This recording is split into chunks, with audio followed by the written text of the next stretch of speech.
इलाज करावे, फिर पैसे लगेंगे, पावर चेक भी नहीं हो रहा, चश्मा भी देने की बात है, चश्मा भी दिया जा रहा है, पावर भी चेक किया जा रहा है।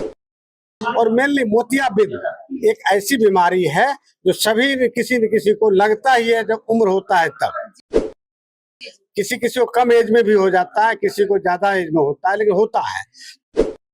तो उसी के संदर्भ में ये कार्यक्रम चलाया गया है कि जिससे कि अगर किसी को मोतियाबिंद होने की आशंका हो, उसको ना हो, उसका प्रिकॉशनरी मेजरमेंट क्या हो, उसके लिए व्यवस्था की गई है। और सभी जितने भी देख रहे हैं, सभी का यहाँ पे टेस्ट हो रहा है और फ्री ऑफ कॉस्ट हो रहा है, एक भी पैसा इसमें नहीं लिया जा रहा। जी, संजीव जी का भी बहुत बड़ा योगदान है और इनका सिर्फ सिलाई कटाई में ही नहीं, आंखों का जो टेस्टिंग हो रहा है उसमें भी बहुत बड़ा योगदान है।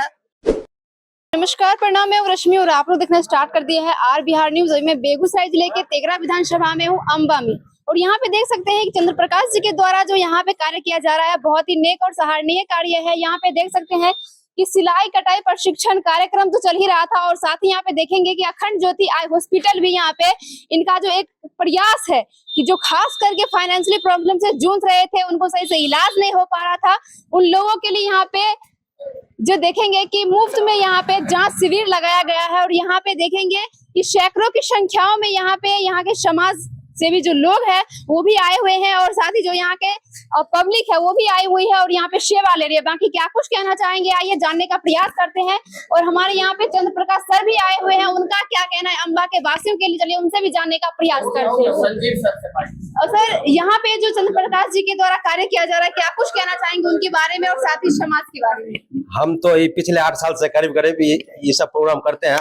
अभी जो चंद्र प्रकाश जी हैं, हम उनको आगे ले चलने के लिए ये स्कीम लाए और पहले से स्कीम चला था। हम पंचायत समिति बने भी हैं, तो यही सब लोग को मैंने हम सोशल वर्क करना, कभी ब्लड डोनेशन करना है, कभी आंख ऑपरेशन करना है, किसी को हॉस्पिटल से लाना है।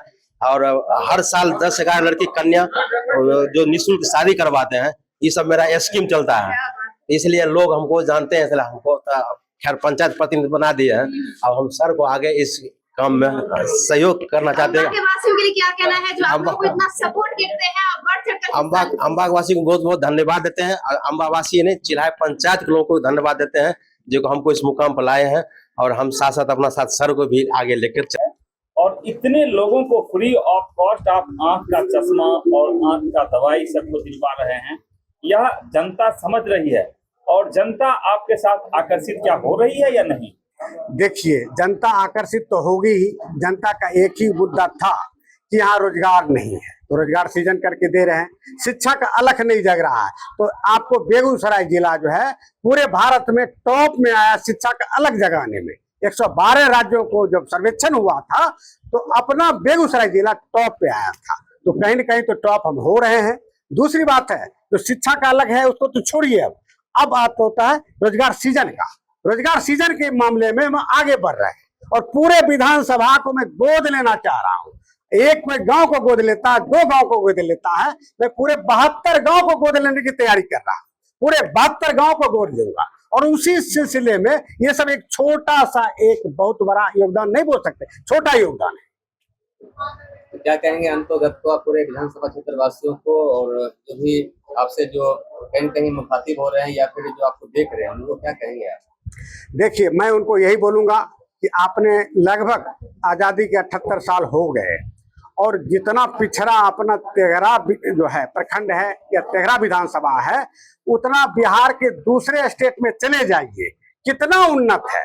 मैं 40 साल तो देश में रहा हूं, अलग अलग जगहों पे बिहार से बाहर, और वहां मैं देख के आया हूं कि वहां की स्थिति यहाँ से लाख गुना बढ़िया है। चाहे वो शिक्षा का क्षेत्र ले लीजिए, केरला जैसा राज्य 100% साक्षर है। पंजाब, चंडीगढ़ ले लीजिए, 96-97% साक्षर है। और अपना बिहार जो है सबसे निचले पायदान पे है। तो आखिर ऐसा क्यों है कि अपना राज्य सबसे निचले पायदान पे और तेघरा भी उसमें से अव्वल है? रोजगार यहाँ पे होना चाहिए क्योंकि 50 इंडस्ट्रीज यहाँ पे है। आप बिहार में एक इकलौता राज्य में आप एक सिर्फ बेगूसराय का एग्जाम्पल ले लीजिए, एग्जाम्पल लेने पे आपको पता चलेगा सबसे ज्यादा इंडस्ट्री बेगूसराय में है, और बेगूसराय में होने के बाद भी सबसे ज्यादा कम रोजगार आपको कहाँ, यही तेघरा में, बेगूसराय में। क्योंकि बाहर वाले जो है सो रोजगार ले जाते हैं, अपने लोगों को रोजगार मिलता नहीं है। तो इनको रोजगार कौन देगा? कोई न कोई तो योद्धा आ करके यहाँ के इंडस्ट्रीज में 80% रोजगार का सृजन कराए। उसके लिए मैं तत्पर हो रहा हूँ कि कैसे भी 80% लड़के जो हैं, युवा वर्ग जो है, हमारे इंडस्ट्रीज में जॉब को प्राप्त करें। लास्ट सवाल है सर, बहुत सारे क्षेत्र के मतदातागण हैं, उन लोगों का कहना होता है कि भाई बहुत सारे लोग आते हैं इस भीड़ में, इस समारोह में आते हैं, लेकिन सब वादे करते हैं, लेकिन लास्ट में वादे जीत जाने के बाद वो फिर से वो जिस तरह से अभी हैं तो रुस्तम की तरह वही श्रेणी में आ जाते हैं। क्या आप भी कहीं उसी श्रेणी में तो नहीं आएंगे? देखिए सर, हम तो कुछ करके दे रहे हैं, हम किसी से कुछ ले दे रहे हैं, हम अभी खड़े भी नहीं हुए हैं। इलेक्शन अभी फिर भी 6 महीना दूर है और मैं 8 साल से मैं तत्पर हूँ। 8 साल पहले भी हमने नहीं सोचा था कि हमको यहाँ से चुनाव लड़ना है, और जब मैंने काम करके दिया तो जनता ने ही बोला कि आप आगे क्यों नहीं बढ़ते, हम आपको जिताएंगे। आप इतना बढ़िया काम कर रहे हैं, जो नहीं करने वाला है उसको भी जिता के बेच रहे हैं। आप तो करने वाले हैं, हम आपको क्यों नहीं जिताएंगे? इस वजह से हम इस फील्ड में आए हैं, नहीं तो हमारी कोई मंशा नहीं थी। समाज सेवा जिंदाबाद था, जिंदाबाद है, जिंदाबाद रहेगा। और इवानी पूरा सुन लिया जाए, आगे भी चाहे मैं जीतूं या हारूं, ये कार्यक्रम चलता रहेगा, क्योंकि 8 साल से चल रहा है। अभी हम आए हैं, आपको लगता है कि नए आए हैं, खड़े हो गए हैं और कुछ मादा रख रहे हैं कुछ कर दिखाने की, और आके बाद में खत्म हो जाएगा। तो ऐसी कोई बात नहीं है, क्योंकि मैं 8 साल से कर रखा हूं। आप हिस्ट्री उल्टा के देख लीजिए, फिर आपको समझ में आएगा कि सच्चाई क्या है। और जो पहले जो प्रतिनिधि हुए थे वो क्या किया है इन लोगों के लिए, समाज के लिए, क्या एक भी योगदान है क्या? नहीं, तो मेरे को तो नहीं दिखता है, मुझे नहीं दिखता है। जनता का ये सवाल है जी।